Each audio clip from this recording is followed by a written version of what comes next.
Selamat pagi anak-anakku di rumah. Salam sehat selalu bersama dengan kedua orang tua. Hari ini hari Kamis tanggal 8 bulan 10 tahun 2020.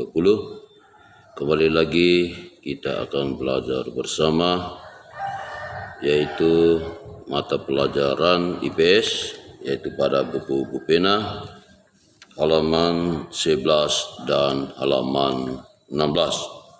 Materinya yaitu tentang pengertian interaksi sosial dan interaksi sosial di lingkungan masyarakat.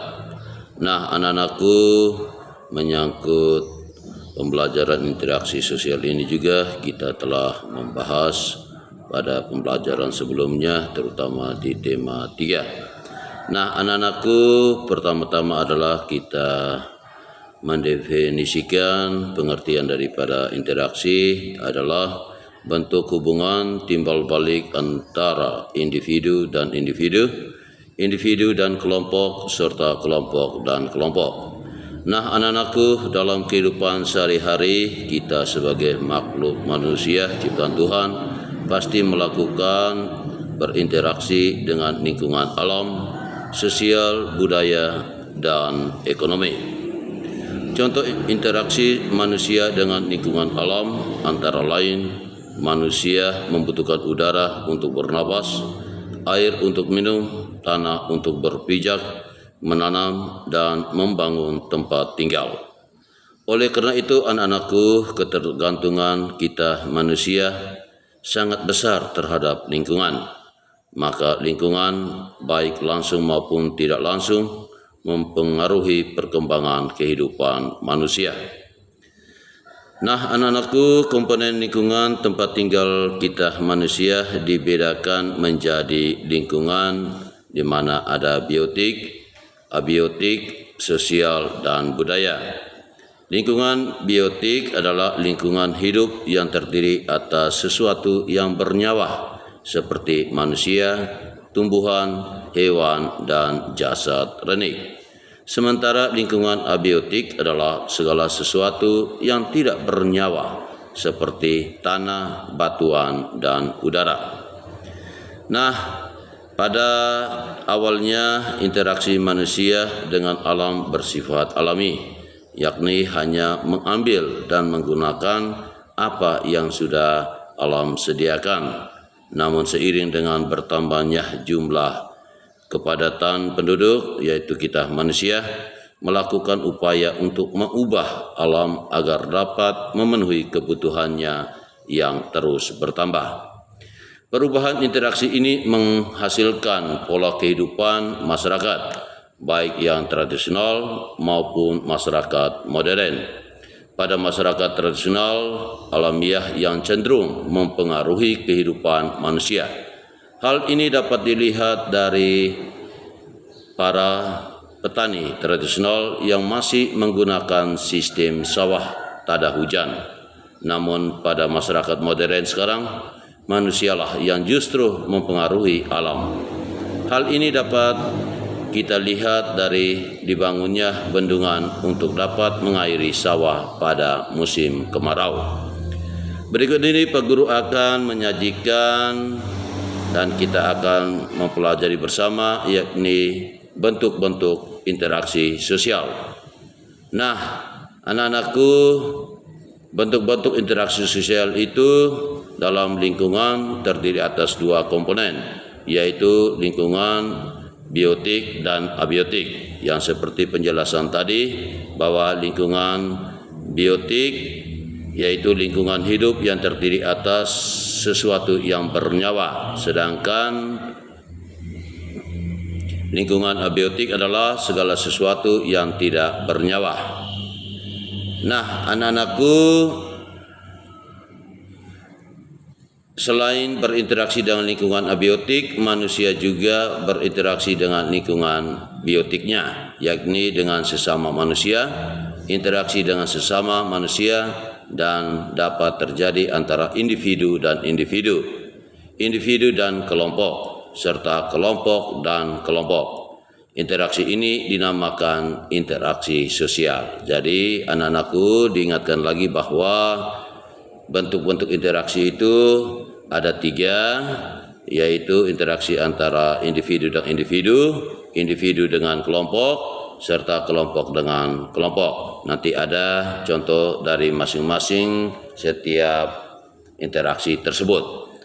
Mari anak-anakku, Pak Guru akan memberikan beberapa contoh interaksi sosial yang terjadi di masyarakat. Yang pertama adalah interaksi antar individu.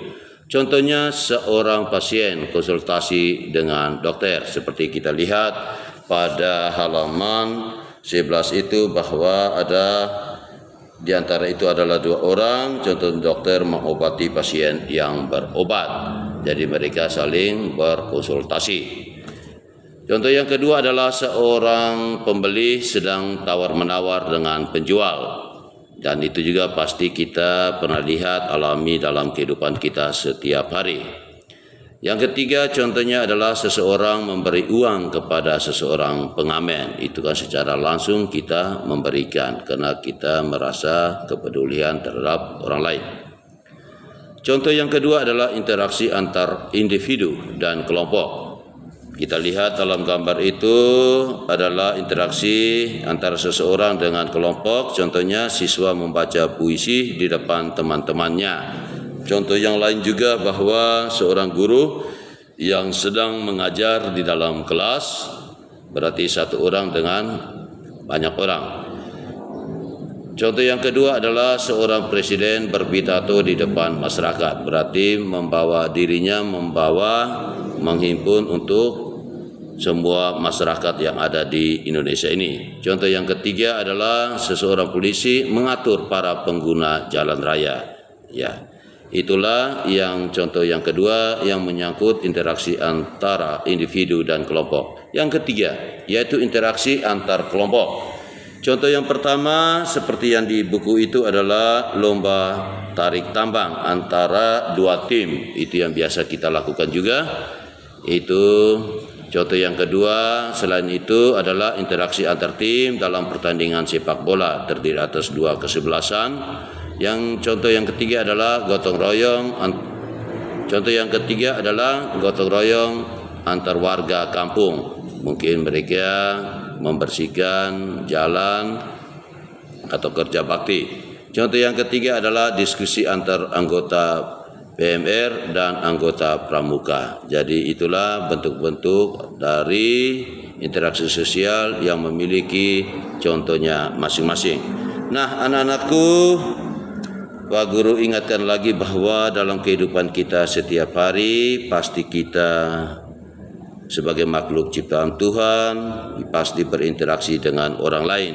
Interaksi itu seperti Pak Guru ungkapkan bahwa baik di lingkungan keluarga kita, sekolah maupun di masyarakat, setiap anggota masyarakat menjalin interaksi untuk mencapai tujuan bersama. Salah satu tujuan tersebut adalah menciptakan pasti yang pertama adalah lingkungan yang bersih, aman dan tentram.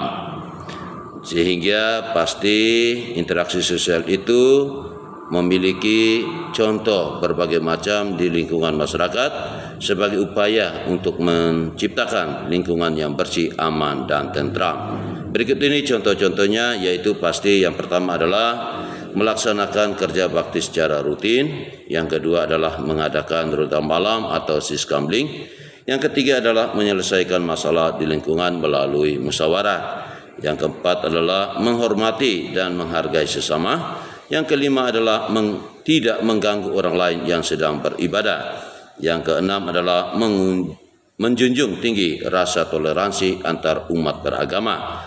Yang kedelapan adalah tolong-menolong dengan warga sekitar. Dan yang terakhir adalah harus mengadakan perlombaan atau kegiatan yang dapat meningkatkan kebersamaan dalam hidup bermasyarakat.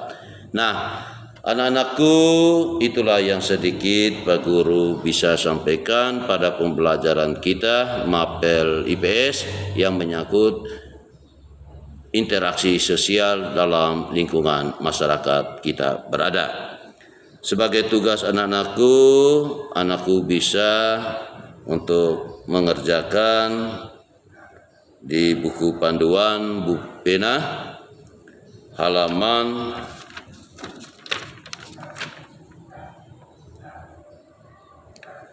12 nomor 1, 2, 3, 4 dan di halaman 16 nomor 1 dan 2. Jadi Pak Guru ingatkan untuk pengertian interaksi sosial itu di halaman 12 nomor 1, 2, 3, 4. Sedangkan untuk menyangkut interaksi sosial di lingkungan masyarakat, anak-anakku bisa mengerjakan di halaman 16 nomor 1 dan 2. Sebagai akhir dari penjelasan Pak Guru menyampaikan salam sehat selalu untuk anak-anakku dan kedua orang tua di rumah. Akhirnya Pak Guru ucapkan terima kasih, salam sehat selalu.